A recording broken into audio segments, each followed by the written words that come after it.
Hi INFJs. Today we're going to talk about shame, toxic shame. I think this is a really good topic to talk about because many INFJs deal with shame. We deal with it, and shame is a very serious topic.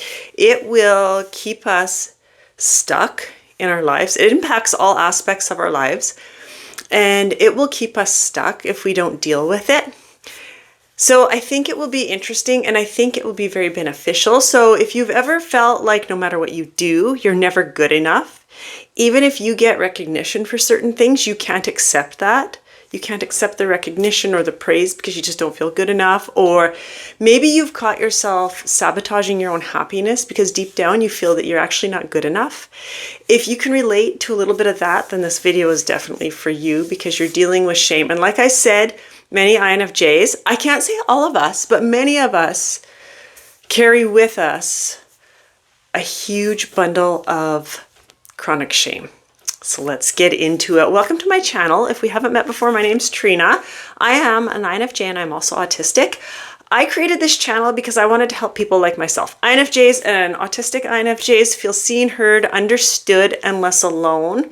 And I also wanted to create a community where there's resources and support, because it would have just made a huge difference for me just to know I wasn't alone and to find resources, because sometimes they can be difficult to find for us because not all the time everything that else that works for everybody doesn't always work for us. So welcome to my channel. I'm glad that you found it. I hope you find it helpful. If you're returning, I'm glad you came back. I'm grateful for you all. I also invite you to subscribe to my channel.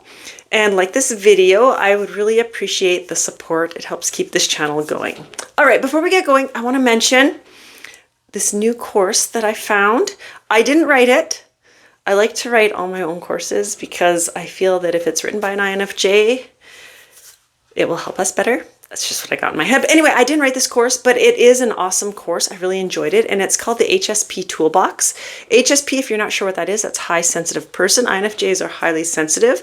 This course will help the HSP because this world really, it wasn't designed for us, for a high sensitive individual. And it makes it very difficult at times for us to navigate through the world. So this course, it offers holistic tools that will help balance the nervous system, make it feel more calm, to give us energy, focus, so that we can live a fulfilling life. In a nutshell, that's what it does. It's an amazing course. I'm going to put the link in the description of this video. Go ahead and check it out. There's more information in that link. Okay, let's get into this. Shame. Like I said, many INFJs carry a tremendous amount of shame with us just for being us. We develop it actually as kids, and this is what I'm going to talk about today. There are a few types of toxic shame, but I'm going to only talk about the one because I don't want a really long video because I know everyone's time is precious. So the one I'm going to talk about is when we were children, many of us as INFJs, we got humiliated. Maybe some of us got abused. A lot of us got traumatized by our parents or caregivers. And this caused us to develop a tremendous amount of shame that we packed with us right from our child into our adult life. And the thing to know about shame is that, for one, it's really real. It's there no matter what you're told, because I know for me, I've been told that it's just in your head. Get over it. It's not that easy. We can get over it, but it's not that easy to just switch it off, okay? It's real. It is real. It's there and it grows inside of us. I'm actually going to share a really good resource with you guys too that will help with this. And this specific resource, I'm going to share it at the end. He said that shame, he thinks of it as cancer. So we develop it inside of us and then it will grow like a tumor and just keep on growing until it impacts all aspects of our lives in a very negative way. So it's very complex. Shame is a very complex, destructive, immobilizing emotion, and it impacts every aspects of our lives. So it is really real. It is there. We feel it. And a lot of times that shame is what kept me stuck. It kept me from doing a lot of things. So I'm going to tell you a little story. I felt shame and I didn't actually realize that that's what it was. And I had a really hard time, like even in a career, I would go into like a meeting or I was fine if I was like one-on-one with people, but if it was like a bigger group, that's when I would really feel that shame and I would hang my head and, suck all in.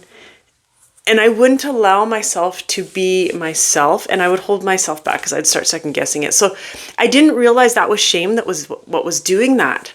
And I couldn't figure it out. But that is shame that was doing it.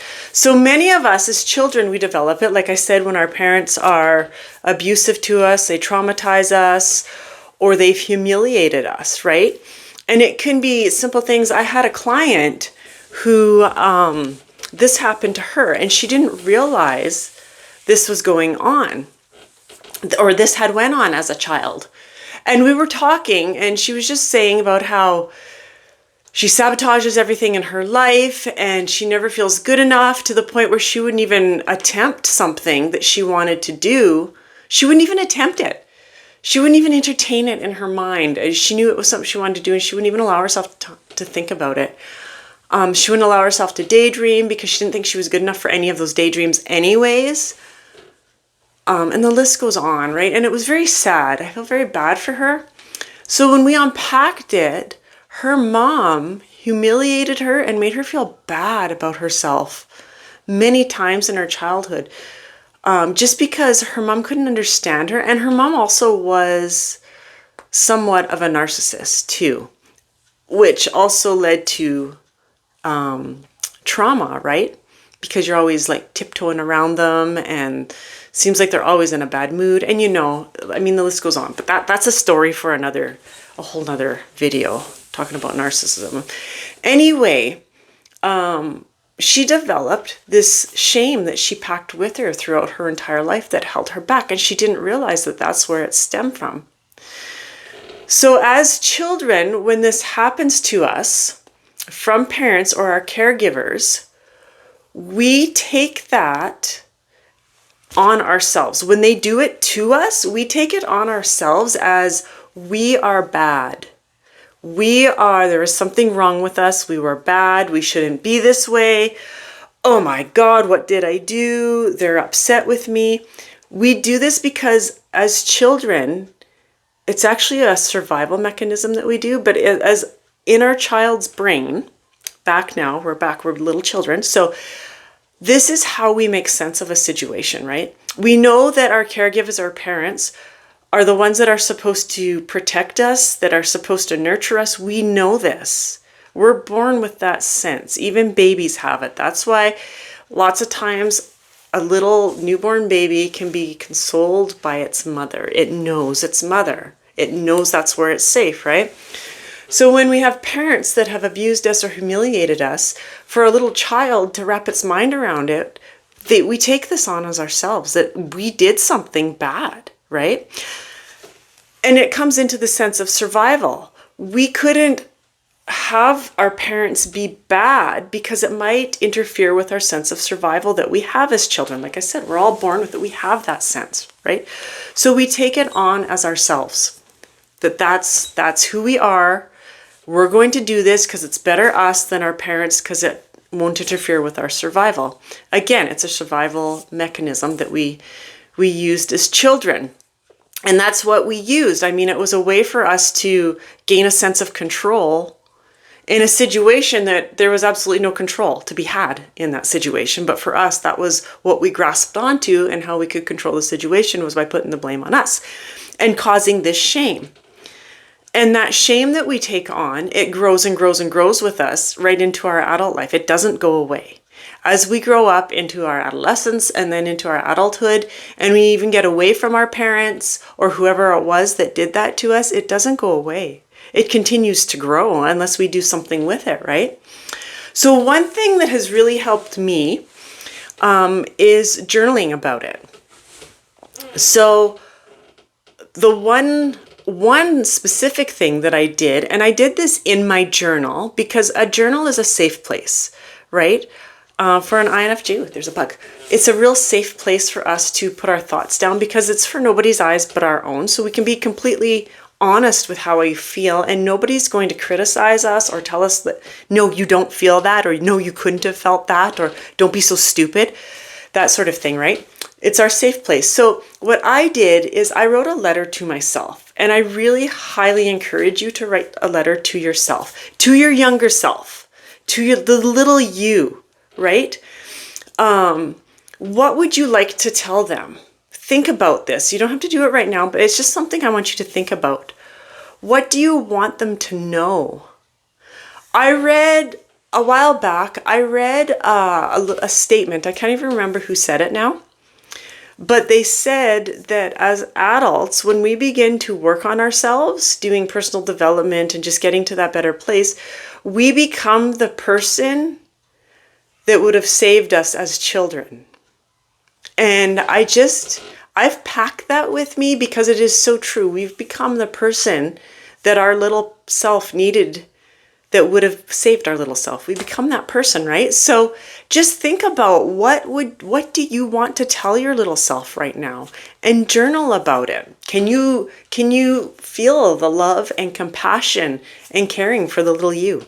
Because that little child is still inside of you, and it needs to know that, right? We carry that all in our bodies. So just take some time and journal about it. Write that letter to yourself. And as you do this, think about and notice what kinds of images or thoughts or feelings come up. How does your body feel while this is going on, right? Because our body responds to emotion. So with that, in order to break this cycle, because I said I was going to share with you a little exercise. Now, again, this isn't anything that I've come up with on my own. This isn't my own idea. I'm going to share with you a resource that I follow that has really helped with this. But anyway, this is what he has taught me. And it's the emotions sit in our body, right? And our body responds to how we're feeling. So we need to get out of that posture of shame. So here's the little exercise, and this works so well because I have caught myself on many times in that posture of shame, whether I'm out in public or I'm dealing with something at home, like whatever it is, and I'm second guessing myself, and I will find that I'm back in that posture of shame. Now, what I mean by that is when we feel shame, what do? We turn our bodies away from whoever it is that's making us feel shameful about ourselves, right? So we turn our body away and we look down. Now, people, I felt shame often just going around other people. That's how deep mine was. So I paid attention to this. I walked with my head down, and it was always turned to the side, so I was never getting somebody head on. And I would walk slumped over, looking down. I'm amazed I didn't run into poles because I would not notice anybody around me. That's the posture of shame, okay? So what we want to do when we're in that, or when you're feeling that shame, or just whenever you feel like doing this, because it's very beneficial and it will make you feel really good, get into that posture of shame. So we've got our head bent, our shoulders are forward, and it feels like we're just shriveling up, because really that's what we want to do, right? When we're feeling that way, we just want to shrivel up so nobody notices us. So we shrivel up, not too far. Like don't curl up in a ball on the floor or anything like that. We're just going to bend over at the tummy, the diaphragm area, and then we're going to slowly push ourselves back up. Slowly. And if you do yoga, you know those folds when they say fold up slowly, one vertebrae at a time, just folding up until you're lengthening in the chest, in the back, your spine is lengthening, and you push your shoulders back and tilt your head up. You don't have to put your nose way up in the air, but you can. If it feels good, do it. But you don't have to. Just look up. Look up. And how do you feel? It takes that feeling away. Do it again if you have to do it again. You feel really good. You know why? Because this is a posture of pride. When we feel good about ourselves, we're not like this. we're like this and we're up and we're looking around and yeah, I feel good about myself. Sadly, many INFJs don't get this posture very often, so we have to force it. Force it. So when you feel that way, if you're like me and it happens often in a group of people, depending on the type of person that you're around, like for me, it depends on the type of people I'm around, whether it's going to be triggered or not. And if it's triggered, I'm very mindful of it. I will excuse myself and run to the bathroom. I'll just go to the bathroom, not run, but you know what I mean. I go to the bathroom or I go somewhere where I'm by myself and I will just stretch out. I will do that exercise so I feel good. I don't want to carry that shame anymore. I want to release it all because it's holding me back and we don't want to carry it. It doesn't serve us anymore. So it's a great little exercise. It's easy to do and it really gets us on the path of letting go of that shame and moving on. And I just needed to share that with you because I'm amazed at how good it feels. It really does feel good. So I hope you enjoyed it. Now the resource, okay, this is who I love to follow. I love watching. I have a book of his. His name is, he's a doctor, and it's Peter Levine. So Peter, and now Levine. Levine is how you spell his name. There are videos on YouTube, over on Instagram. I believe he has a page that I follow. So yeah, just search his name and there is so much information that comes up with him. He's amazing and he deals with lots of trauma. And I just think every INFJ should follow him. Seriously. Anyway, I hope you liked this video. I hope that it was helpful. Let me know in your comments if you found it helpful or your thoughts about it or if you did those stretches with me, that posture change. Did you feel how different you felt? Let me know in the comments. I'm curious. All right. Thank you so much for watching and I will see you again real soon with another video. Bye for now.